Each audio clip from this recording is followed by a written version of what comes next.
Le 20h sur HTV, bonsoir et bienvenue à tous. À la une de l'actualité, le Cameroun ouvre ce 23 octobre une nouvelle page de son histoire. Le chef de l'État réélu, il est question à présent d'examiner les grands chantiers qui l'attendent.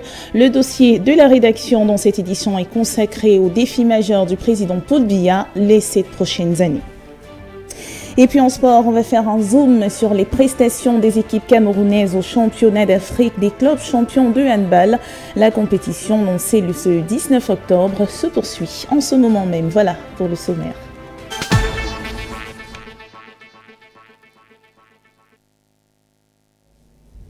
C'est connu de tous, le président Paul Biya vient de briguer un nouveau mandat. Au lendemain de la proclamation des résultats du scrutin par le Conseil constitutionnel, nous nous intéressons aux chantiers politiques qui attendent le chef de l'État. Le président Paul Biya en a largement parlé dans sa profession de foi, ce qui démontre à suffisance qu'il s'agit d'un défi majeur. Dites-vous, Imelda Wafek. Avec la réélection du président Paul Biya à la tête de l'État, le Cameroun passe à l'ère des grandes opportunités. Le challenge économique des 7 prochaines années est, selon le chef de l'État, une réponse aux problèmes flagrants que les Camerounais rencontrent au quotidien et qu'ils ne manquent d'exprimer à la moindre occasion. Les routes, femmes rurales ont les difficultés. Je coupe mes bananes, je coupe mes plantains, je arrache mon manioc. Il n'y a pas les routes, ça pourrit.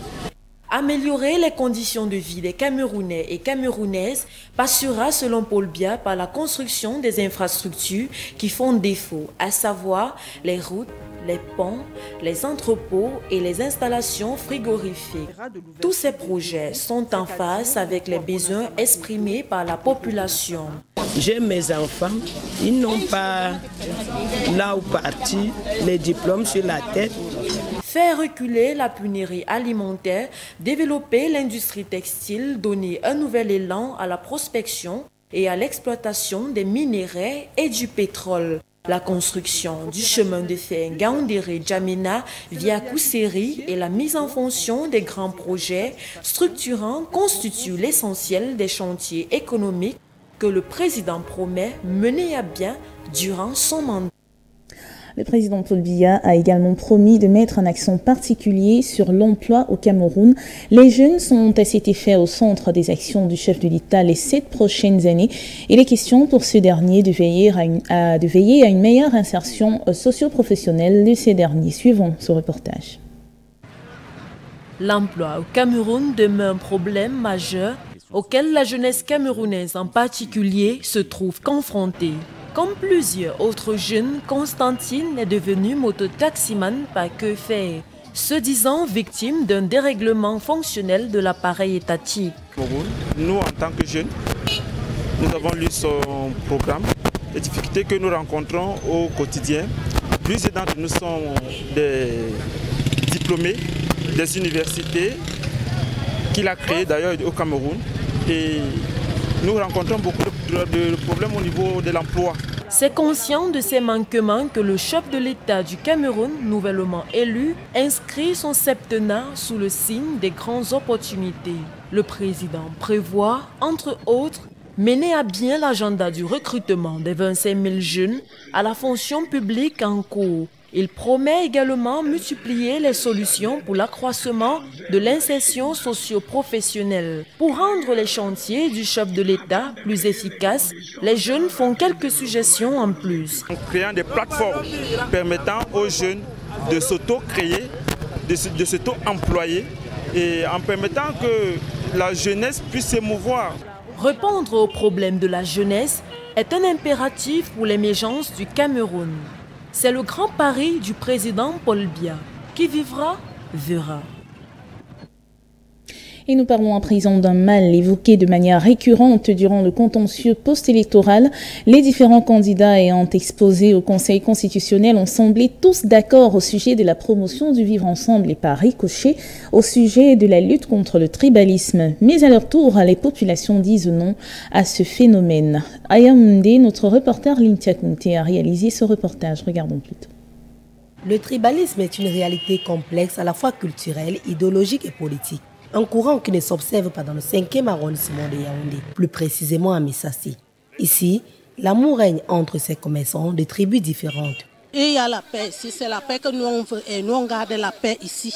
D'autres sont les Bamileke, nous sommes ici, pas de querelle. Si je me lève pour aller en route là, ce sont eux qui restent vendre mes choses. Et moi je ne connais pas ça au milieu de nous ici. Le tribalisme, c'est que tu ne veux pas voir ton prochain, tu ne veux pas voir de telle tribu, je suis de telle tribu, je ne suis pas de telle. Un peu plus loin, c'est le même sentiment que Pata et ses employés de l'entreprise d'hygiène du Cameroun. Leurs heures de travail sont parsemées des moments d'échange. Ces citoyens avouent avoir oublié le tribalisme à cause des multiples conséquences. La malhonnêteté, malentendu, la guerre des ennemis. Et je vais aller au-delà de ça parce que la mort est aussi proche de ça. Notre pays compte environ 250 tribus. L'on peut ainsi comprendre la légitimité pour chaque Camerounais de valoriser la sienne. Elles se valent d'ailleurs toutes et peuvent lui apporter des bienfaits immenses. C'est la raison pour laquelle il est important de promouvoir le vivre ensemble, ce qui permettrait à chacun d'extirper le tribalisme systématique dans son entourage. Opération de comptage physique des personnels de l'État, on en parle. Plusieurs personnels sont invités à régulariser leur situation auprès de l'administration camerounaise. Il s'agit là d'une mesure forte du ministre des Finances, Louis-Paul Motazé, ce dernier engagé dans la lutte contre les emplois fictifs. Le reportage de Jean-Marie Kianfek. C'est un processus périlleux qui s'annonce pour certains agents de l'État. Du 26 octobre 2018 au 4 janvier 2019, ils devront, avant de toucher leur salaire par bon de caisse, présenter au préalable un quitus dûment délivré par le ministère des Finances. On sera tenu de leur remettre un quitus pour aller toucher leur salaire par le biais du bon de caisse. Parce qu'il faut le dire, tous ces personnels ont été basculés dans le bon de caisse. Ceux qui touchaient par voie bancaire vont désormais toucher pendant la période de 3 mois, pendant tous les 3 mois, ils vont toucher leur salaire par le biais du bon de caisse. Au terme de la phase de recensement lancée en avril 2018 et qui a duré 3 mois, plus de 280 000 agents se sont fait enregistrer sur les plus de 310 000 profils attendus. Seulement, plusieurs identifications ont été invalidées. Je me suis fait recenser normalement avec toutes les pièces demandées. Et je détiens même avec moi le récépissé. Curieusement, on m'envoie un document et un ami m'envoie un document. J'ai dit, bon, il faut quand même que j'essaie de vérifier. Quand je vérifie, je trouve qu'il y a mon nom. Alors que j'ai été recensé. Je ne suis pas un employé fictif. Je travaille depuis 34 ans. Sur place au ministère des Finances, plusieurs arguments sont brandis pour justifier la non prise en compte de certains enregistrements. De toute façon, il faudra tout reprendre à zéro. 3 mois de peine. Ces raisons-là, ça peut être qu'ils ont présenté des pièces erronées. Ça peut être une attestation de présence effective qui n'est pas conforme. C'est-à-dire que le signataire n'est pas la personne indiquée, par exemple. Ça peut être une CNI qui est fausse. Pour cette phase de pré-contentieux, les 25 049 agents concernés par le comptage physique du personnel de l'État devront tous faire le déplacement de Yaoundé. Malheur à ceux ou celles qui bouderont le rendez-vous. C'est les 3 mois, ceux dont la situation sera véritablement clarifiée vont naturellement se verront rétablis dans leurs droits, c'est-à-dire qu'ils pourront encore recommencer à toucher leur salaire par le biais de la banque. Et tous ceux dont la situation ne sera définitivement pas clarifiée, eh bien, ils seront malheureusement exclus du fichier solde de l'État. Cette opération pilotée par la Direction générale du budget s'inscrit dans le processus de suivi du personnel de l'État. Les résultats de ces travaux seront disponibles en février 2019. Toute autre chose à présent, on va parler de la promotion des études françaises au Cameroun.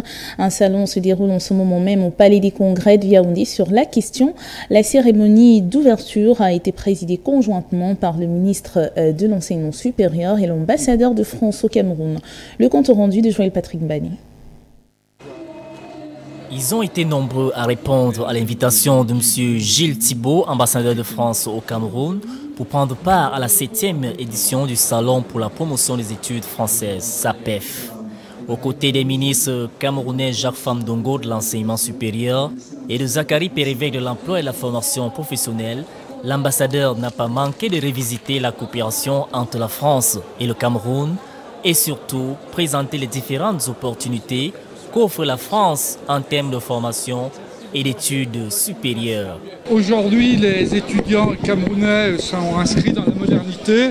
Ils doivent prendre toutes les possibilités, les opportunités qui leur sont offertes, d'aller plus loin, plus haut, d'être plus ouverts sur le monde. Pour le ministre camerounais de l'enseignement supérieur, Jacques Famdongo, c'est un partenariat gagnant-gagnant, surtout pour les étudiants anglophones qui peuvent désormais étudier en France. Très satisfait par la problématique du présent salon, car ce salon met en exergue la nécessité pour nos étudiants d'être également inscrits dans des études en anglais en France. Vous savez, l'anglais et le français sont nos deux langues officielles. Le salon se tient du 23 au 25 octobre prochain et tous les étudiants qui aspirent à des études françaises sont conviés. À l'étranger, toujours pas d'école en Guinée-Conakry, c'est suite aux manifestations des syndicats des enseignants.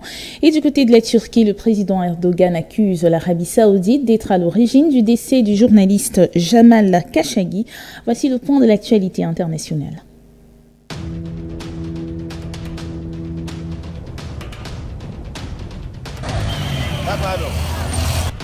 Depuis près de 3 semaines, l'école évolue en dents de scie en Guinée-Conakry. Le syndicat des enseignants estime que le traitement reçu par les enseignants est dérisoire. Il réclame ainsi des augmentations de salaire et des meilleures conditions de travail pour ces derniers.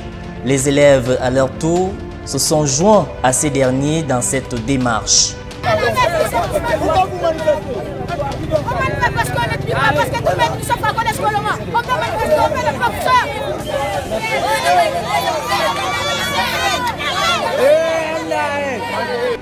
Le syndicat demande au gouvernement de vite régler cette situation s'ils veulent voir les manifestations s'arrêter et éviter une année blanche.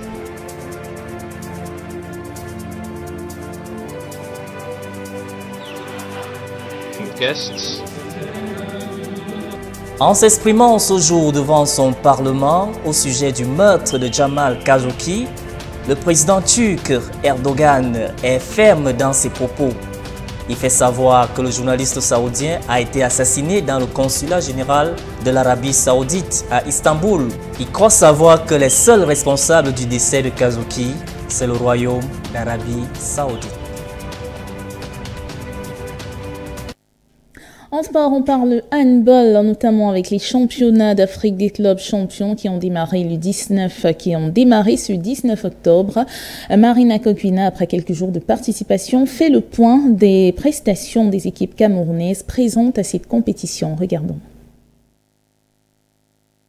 Les ambassadeurs camerounais présents au championnat d'Afrique des clubs vainqueurs de handball sont entrés en lice tour à tour depuis le 19 octobre au Palais des Sports de Treichville en Côte d'Ivoire. Après quelques jours de compétition, FAP messieurs et dames, puis Dynamique de Bokito agence succès et échec du côté d'Abidjan. Logé dans la poule A, Dynamique de Bokito enregistre 2 défaites face à Petro Atletico, puis face à Abosport.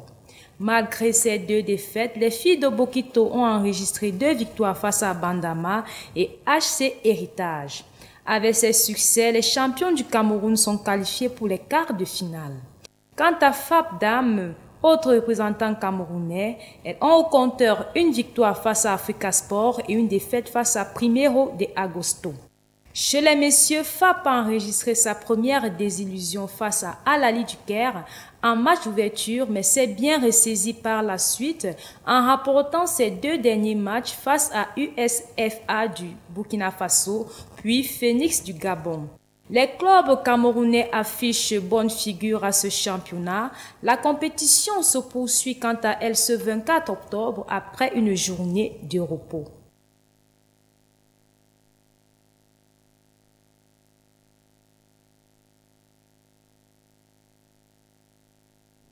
Et le 20h se referme sur HTV. Nous vous invitons à rester fidèles au programme de votre télévision.